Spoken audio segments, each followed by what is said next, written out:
Hello student. Class 10th के सामाजिक विज्ञान में इसमें नागरिक शास्त्र का पहला अध्याय चल रहा है, सत्ता की साझेदारी।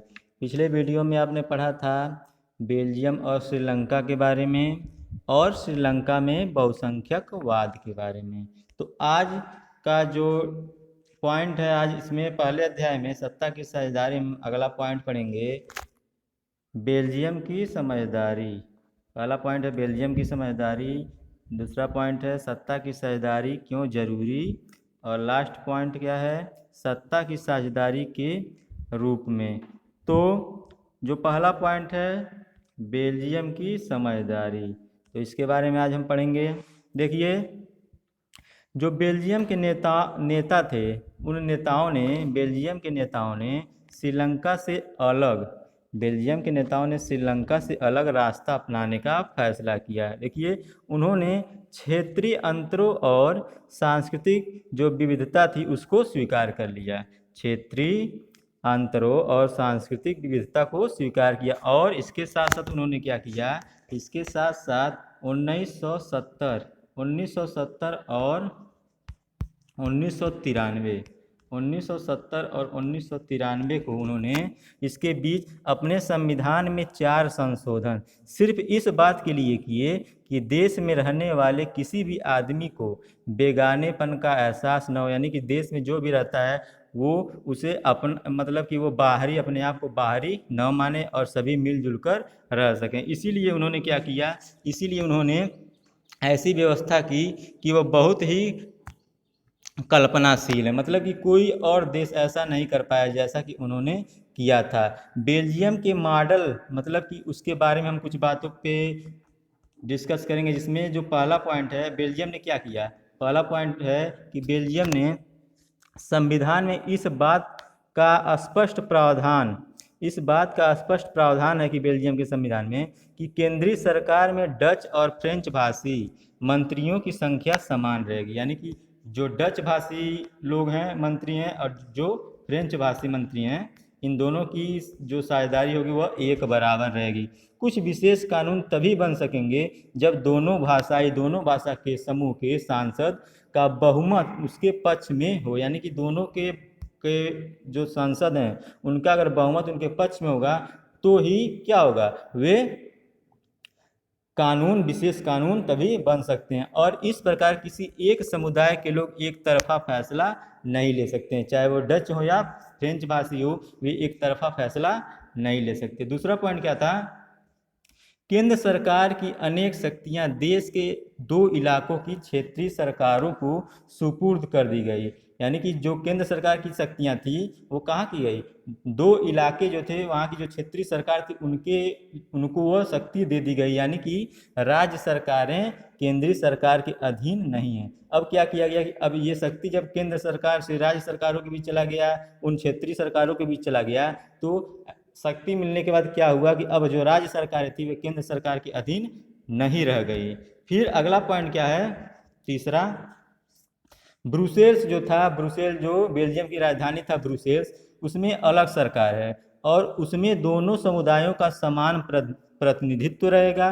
फ्रेंच भाषी लोगों ने ब्रुसेल्स में समान प्रतिनिधित्व के इस प्रस्ताव को स्वीकार किया। क्योंकि डच भाषी लोगों ने केंद्रीय सरकार में बराबरी का प्रतिनिधित्व स्वीकार किया था। डच भाषियों ने क्या किया, डच भाषा बोलने वालों ने केंद्र सरकार में अपना बराबर का प्रतिनिधित्व स्वीकार कर लिया था।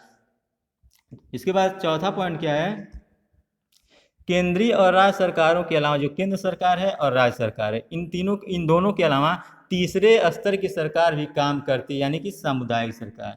2 सरकार तो पहले से ही थी, केंद्र सरकार और राज्य सरकार। अब एक और सरकार बनाई गई, सामुदायिक सरकार। इस सरकार का चुनाव एक ही भाषा बोलने वाले लोग करेंगे। केंद्रीय और राज्य सरकार का चुनाव तो कई भाषा पर, डच और फ्रेंच दोनों भाषा बोलने वाले लोग करते थे चुनाव, लेकिन जो सामुदायिक सरकार होगा उसका चुनाव कौन करेगा, सिर्फ एक भाषा बोलने वाले। और डच, फ्रेंच और जर्मन, जो डच होंगे, फ्रेंच होंगे और जर्मन होंगे, ये भाषा बोलने वाले समुदायों के लोग चाहे वे जहाँ भी रहते हों इस सामुदायिक सरकार को चुनते हैं।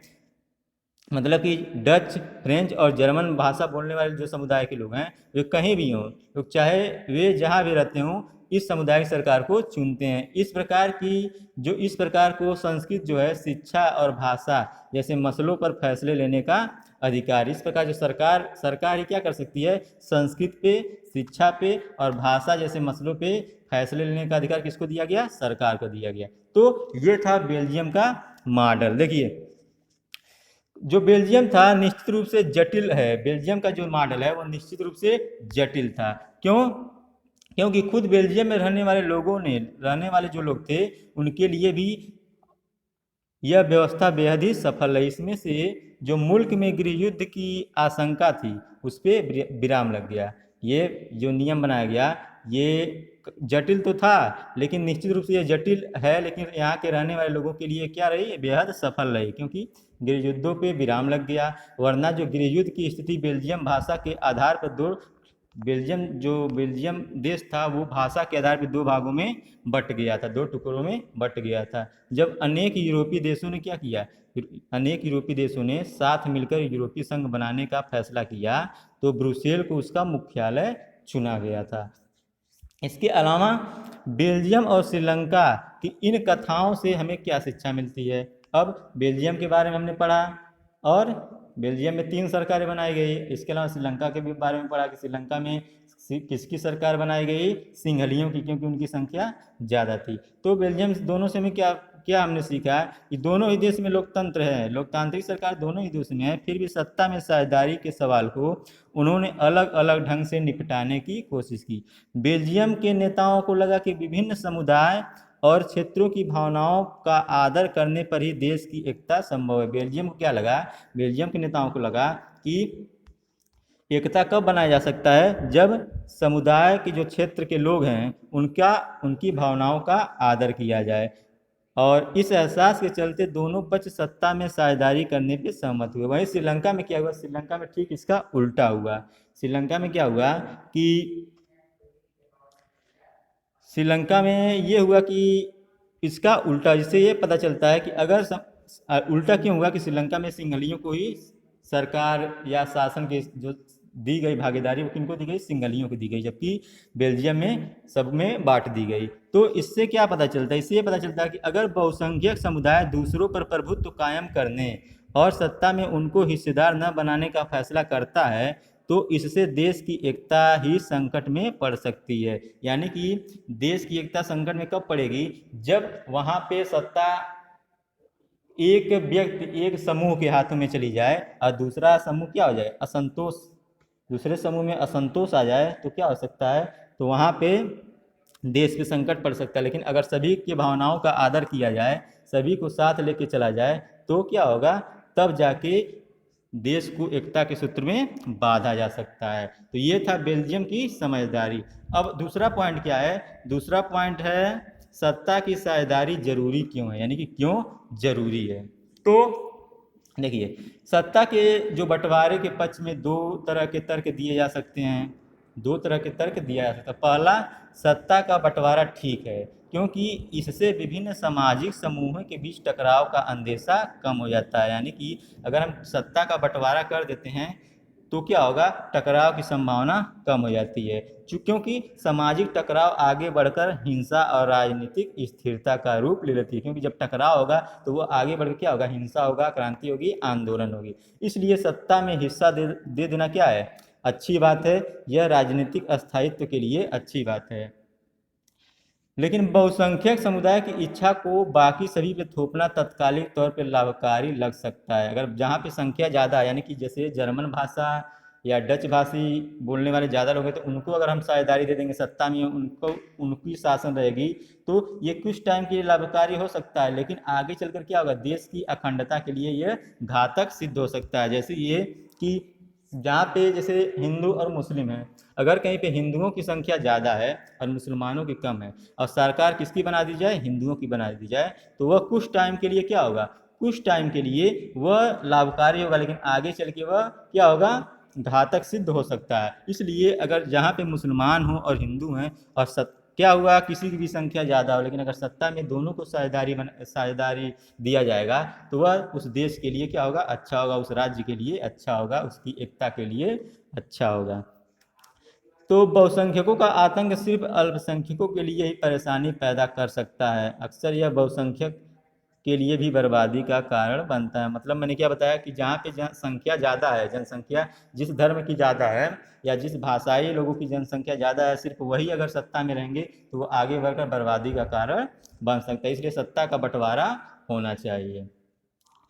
और सत्ता का जो बंटवारा होता है लोकतांत्रिक व्यवस्थाओं के लिए ठीक है, क्योंकि इसके पक्ष में एक और बात कही जा सकती है, और वह बात कही ज़्यादा गहरी होती है, क्योंकि सत्ता की जो साझेदारी होती है दरअसल लोकतंत्र की आत्मा होती है। लोकतंत्र का मतलब क्या होता है, सबको एक बराबर का, यानी कि देश, लोकतंत्र का मतलब ये है कि सभी को चुनाव लड़ने की आज़ादी है, सभी को शासन की, सभी मतलब कि शासक सभी के बनने की क्या है, क्या कहते हैं, अधिकार है, सबको शासक बनने का अधिकार है। तो अगर कोई भी पार्टी उस योग्य है तो वह सत्ता में आ सकती है, सत्ता का बंटवारा किया जा सकता है, वो पार्टी सत्ता में रहेगी। अगर कई पार्टियां, मतलब कि कई भाषा से संबंधित पार्टी है, धर्म से संबंधित पार्टी है, तो वह अपने धर्म के लोगों को क्या करेगी, कंट्रोल करेगी, अपने भाषाई लोगों को कंट्रोल करेगी।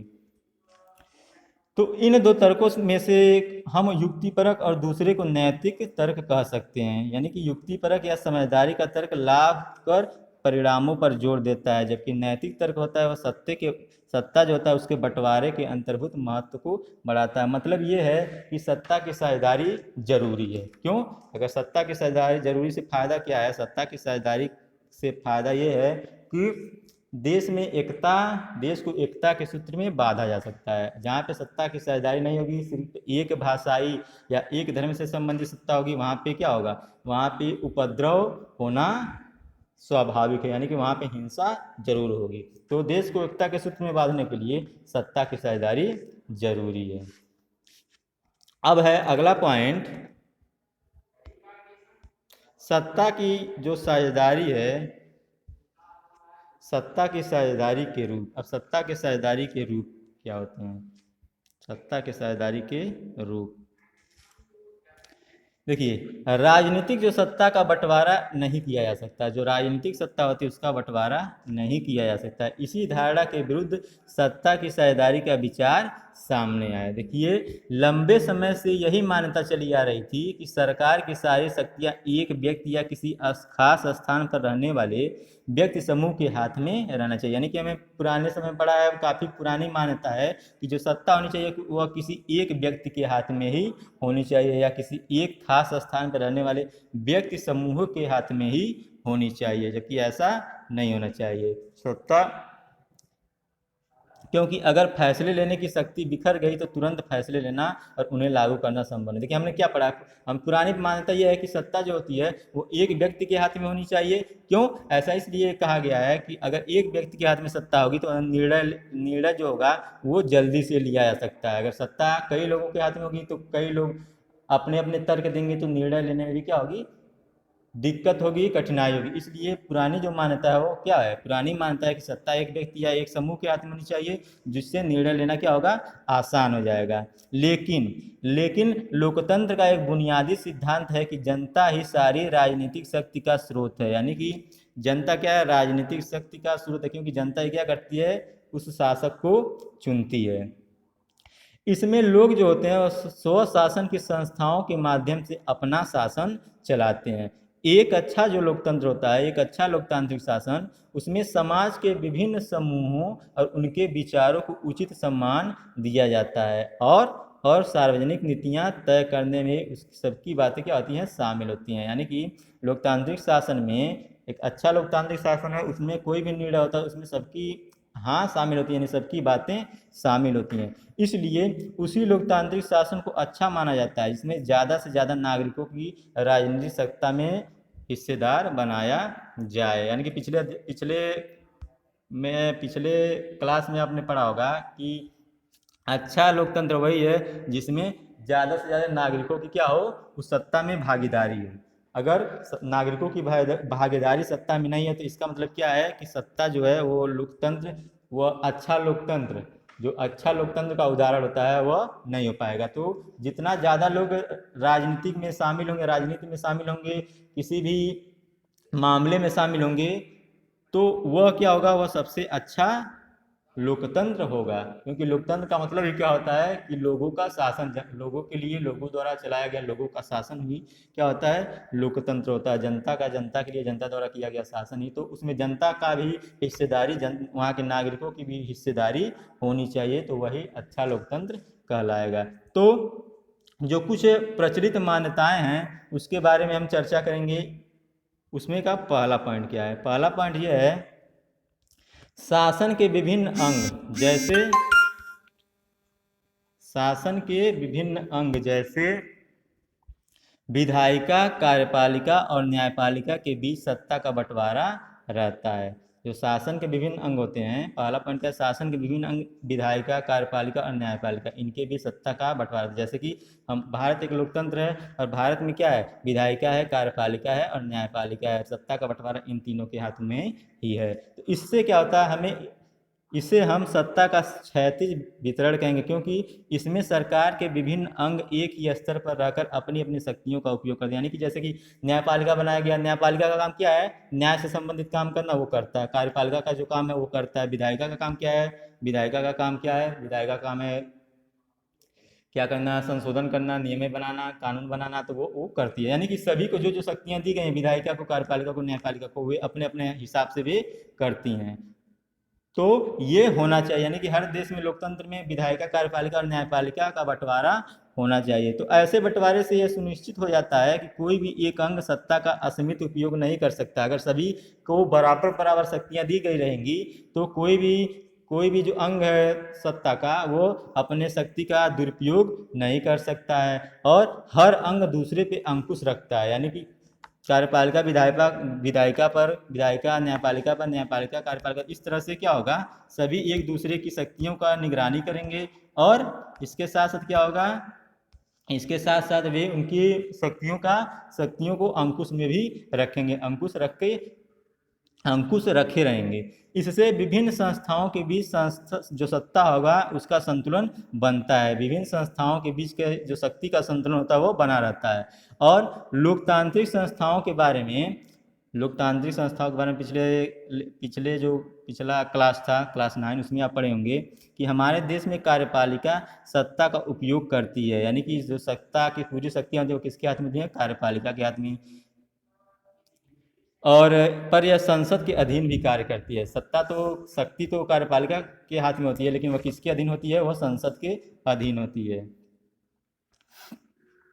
और इसके साथ साथ न्यायपालिका की नियुक्ति कार्यपालिका करती है। न्यायपालिका की नियुक्ति किसके द्वारा किया जाता है, कार्यपालिका के द्वारा किया जाता है। पर न्यायपालिका ही कार्यपालिका और विधायिका द्वारा बनाए गए कानूनों पर अंकुश रखती है। यानी कि जो न्यायपालिका कोर्ट होता है, कोर्ट से संबंधित पूरी शक्तियों, उनकी शक्तियों का नियंत्रण कौन करता है, न्यायपालिका ही करती है। तो इस व्यवस्था को नियंत्रण और संतुलन की व्यवस्था भी कहते हैं। जैसा कि हमारे देश भारत में इस तरह की व्यवस्थाएं हैं, कार्यपालिका, विधायिका और न्यायपालिका, इसके द्वारा क्या होता है, ये तीनों अपने शक्तियों को, दूसरे की शक्तियों को नियंत्रण में रखती हैं।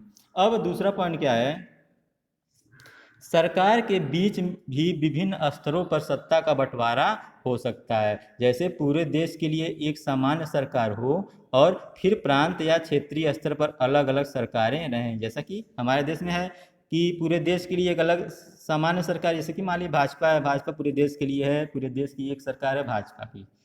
लेकिन राज्य की अलग अलग सरकार में ऐसा नहीं है कि हर राज्य की सरकार भी क्या है, भाजपा की ही सरकार हो। हर अलग अलग राज्यों की अलग अलग सरकार, कहीं पे भाजपा है, कहीं पे कांग्रेस है, कहीं पे अन्य पार्टियों की सरकारें हैं। तो ऐसा हो सकता है, इसी को सत्ता का बंटवारा कहा जाता है कि ये नहीं कि एक ही पार्टी है तो पूरे देश की शक्ति, पूरे देश की सत्ता उन्हीं के हाथों में है, ऐसा नहीं है।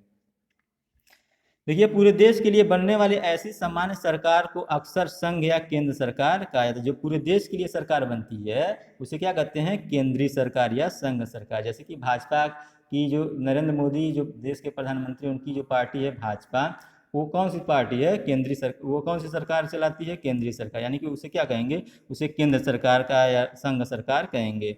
और प्रांतीय या क्षेत्रीय स्तर की सरकारें को हर जगह अलग अलग नामों से पुकारा जाता है। जैसे ही भारत में हम क्या कहते हैं, भारत में हम राज्य सरकार कहते हैं। भारत के राज्यों की सरकारों को क्या कहा जाता है, राज्य सरकार। और देश की सरकार को, जो पूरे देश की सत्ता चलाती है, उसको क्या कहते हैं, केंद्र सरकार। तो केंद्र सरकार होता है देश का और राज्य सरकार राज्यों का। और हर देश में बंटवारा ऐसा ही नहीं है, लेकिन भारत में तो ऐसा है, लेकिन हर देश में ऐसा नहीं है। कई देशों में प्रांतीय या क्षेत्रीय सरकारें नहीं होती हैं, लेकिन हमारी तरह जिन देशों में भी ऐसी व्यवस्था है, वहाँ के संविधान में इस बात का स्पष्ट उल्लेख है कि केंद्र और राज्य सरकारों के बीच सत्ता का बंटवारा किस तरह से होगा। यानी कि जिस तरह से हमारे देश की सरकार है, उसी तरह से हमारे देश की सरकारों की तरह अगर दूसरे देश की सरकार है, मतलब कि हमारे देश की सरकार में क्या है कि सत्ता का बंटवारा अलग अलग है, केंद्र सरकार और राज्य सरकार। लेकिन जिन देशों में ऐसी व्यवस्था है, वहाँ के संविधान में इस बात का स्पष्ट उल्लेख है कि केंद्र और राज्य सरकारों के बीच सत्ता का बंटवारा किस तरह से होगा। जैसे कि बेल्जियम में तो यह काम हुआ, पर श्रीलंका में नहीं हुआ। राज्य सरकारों से नीचे के स्तर की सरकारों के लिए भी ऐसी ही व्यवस्था हो सकती है। नगर पालिका और पंचायतें ऐसी ही इकाइयाँ हैं। इसके अलावा उच्चतर और निम्नतर स्तर की सरकारों के बीच सत्ता के ऐसे बंटवारे को ऊर्ध्वाधर वितरण कहा जाता है। ये हम अगले अध्याय में चर्चा करेंगे, मतलब कि अगले अध्याय में इसके बारे में हम पढ़ेंगे। अब तीसरा पॉइंट क्या है, सत्ता का बंटवारा विभिन्न सामाजिक समूहों यानी कि भाषाई और धार्मिक समूहों के बीच हो सकता है। यानी कि भाषाई समूहों के बीच और धार्मिक समूहों के बीच हो सकता है। जैसे कि बेल्जियम में हमने क्या देखा, बेल्जियम में सामुदायिक सरकार इस व्यवस्था का एक अच्छा उदाहरण है। कुछ देशों, इसके अलावा कुछ देश जो हैं, उनके संविधान और कानून में इस बात का प्रावधान है कि सामाजिक रूप से कमजोर समुदाय और महिलाओं को विधायिका और प्रशासन में हिस्सेदारी दी जाए। पिछले अध्याय में आपने इतिहास में पढ़ा होगा कि महिलाओं को पहले राजनीतिक अधिकार नहीं दिया गया था, लेकिन धीरे धीरे उन्हें विभिन्न देशों ने राजनीतिक अधिकार देना शुरू किया। तो ऐसा है कि उन महिलाओं को भी कानून में कुछ अधिकार दिया जाए। इसके अलावा और क्या किया जाए, इस तरह की व्यवस्था जो है विधायिका और प्रशासन में अलग अलग सामाजिक समूहों को हिस्सेदारी देने के लिए की जाती है। और ताकि लोग क्या करें, ताकि लोग खुद को शासन से अलग न समझें। यानी कि विधायिका और प्रशासन में जब अलग अलग सामाजिक समूहों को हिस्सेदारी दी जाएगी, तो काफ़ी लोग उससे जुड़े रहेंगे और वे अपने को अलग नहीं समझेंगे। और इसके साथ साथ अल्पसंख्यक जो हैं, अल्पसंख्यक समुदाय को भी इसी तरीके से सत्ता में उचित साझेदारी दी जाती है। जैसे मैंने क्या बताया कि जिस देश में कई जातियों के लोग हैं, अगर हर जातियों के लोगों को सत्ता में कोई ना कोई भाग, कोई ना कोई रूप, मतलब कि उसको हिस्सा दिया जाए किसी न किसी रूप में, तो वे अपने आप को उस देश से संबंधित समझेंगे, शासन से संबंधित समझेंगे, तो विवाद होने की संभावना कम रहेगी। अब इसमें का लास्ट पॉइंट क्या है, चौथा, सत्ता के बंटवारे का एक रूप हम विभिन्न प्रकार के दबाव समूह और आंदोलनों द्वारा शासक को प्रभावित और नियंत्रित करने के तरीके में भी लक्ष्य कर सकते हैं। मतलब कि लोकतंत्र में लोगों के सामने सत्ता के दावेदार जो होते हैं, उनके बीच चुनाव का विकल्प जरूर रहना चाहिए। जो सत्ता के दावेदार हैं, उनके बीच चुनाव का विकल्प होना चाहिए कि चुनाव हो, जैसे कि होता है चुनाव 4 साल के लिए, 5 साल के, जो भी जिस देश में जैसा होता है, तो लोकतंत्र में चुनाव होता है 5, जैसे भारत में 5 साल के लिए होता है, तो उस तरह से चुनाव का विकल्प होना चाहिए। और समकालीन लोकतांत्रिक व्यवस्था में भी यह विकल्प विभिन्न पार्टियों के रूप में उपलब्ध होता है। विभिन्न पार्टियां एक तो विभिन्न पार्टियां होती हैं, और इसके साथ साथ उनके लिए जो उनका निश्चित शासन होता है, तय कर दिया जाता है कि आप कितने साल के लिए शासन करेंगे, पुनः चुनाव होगा, तो ऐसा होना चाहिए। और पार्टियां सत्ता के लिए आपस में प्रतिस्पर्धा करती हैं, मतलब कि अपने पार्टी को जिताने के लिए वे क्या होती है, एक दूसरे की प्रतिस्पर्धी रहती हैं, प्रतिस्पर्धा करती हैं, कमियों को दिखाती हैं और अपनी अच्छाइयों को व्यक्त करती हैं। पार्टियों की यह आपसी प्रतिद्वंद्विता भी इस बात को सुनिश्चित कर देती है कि सत्ता एक व्यक्ति या समूह के हाथ में न रहे। यानी कि ये प्रतिद्वंद्विता से ये पता चलता है कि सत्ता क्या एक व्यक्ति के या समूह के हाथ में नहीं रहेगी। यानी कि एक पार्टी से दूसरे पार्टी के हाथ में यह सत्ता जाएगी, एक व्यक्ति के बाद दूसरा व्यक्ति मुख्यमंत्री या प्रधानमंत्री बनेगा। यह बड़ी समयावधि पर गौर करें तो पाएंगे कि सत्ता बारी बारी से अलग अलग विचारधारा और सामाजिक समूहों वाली पार्टियों के हाथ आती जाती रही है। कई बार क्या होता है, सत्ता की यह भागीदारी जो होती है एकदम प्रत्यक्ष दिखती है, क्योंकि दो या अधिक पार्टियां मिलकर चुनाव लड़ती हैं या सरकार का गठन करती हैं। कई बार क्या होता है, जब पार्टियां जैसे कि कुछ पार्टियां मिलकर चुनाव लड़ती हैं तो उनकी जीतने की संभावनाएं बढ़ जाती हैं। वो मिलकर चुनाव लड़ती हैं, मिलकर पार्टियां मिल जाती हैं और चुनाव मिलकर सॉरी चुनाव मतलब लड़ती हैं एक साथ मिलकर, तो उनके जीतने की संभावना बढ़ जाती है। और ये भागीदारी जैसे जो होती है वो प्रत्यक्ष दिखती है कि यही पार्टी शासक बनेगी, यही पार्टी शासन चलाएगी। लोकतंत्र में हम क्या देखते हैं, लोकतंत्र में व्यापारी, उद्योगपति, किसान, औद्योगिक, मजदूर जैसे कई संगठित हित समूहों को भी सक्रिय देखते हैं, मतलब कि ये लोग सत्ता में भागीदारी निभाते हैं। इसके अलावा जो सरकार की विभिन्न समितियों में सीधी भागीदारी करके या नीतियों पर अपने सदस्य वर्ग के लाभ के लिए दबाव बनाकर भी ये समूह सत्ता में भागीदारी करते हैं। तो ये लोग इस तरह से सत्ता में अपनी भागीदारी करते हैं। और जो पार्टियां क्या होती हैं, जो पार्टियां मिलकर जैसे जिनकी एक तो मजबूत पार्टियां जो होती हैं, देश में कई पार्टियां होती हैं जिसमें कुछ मजबूत पार्टियां होती हैं, वो आपस में अगर मिल जाती हैं तो क्या होता है, तो इससे उनका जीतना जो होता है वो अनिवार्य हो जाता है और वही पार्टियां लगभग हमेशा सरकार बनाती हैं। तो ये था सत्ता की साझेदारी के रूप। आई होप आपको ये अध्याय 1 सत्ता की साझेदारी समझ में आया होगा। तो ये अध्याय जो पहला अध्याय था सत्ता की साझेदारी, इसमें हमें इतना ही पढ़ना था कि श्रीलंका के बारे में, श्रीलंका की सरकार कैसे बनी, बेल्जियम की सरकार कैसे बनी और वहाँ पे कैसे सरकार को बनाया गया, जनसंख्या मतलब कि जाति के आधार पे, भाषाई के आधार पे, धर्म के आधार पे। और इसके अलावा जो सत्ता की साझेदारी वो जरूरी क्यों है, तो सत्ता की साझेदारी जरूरी क्यों है, क्योंकि अगर देश को किसी भी प्रकार के विवादों से बचाना हो तो सत्ता की साझेदारी जरूरी है। तो ये था आज का टॉपिक। तो आज के लिए इतना ही। Thank you.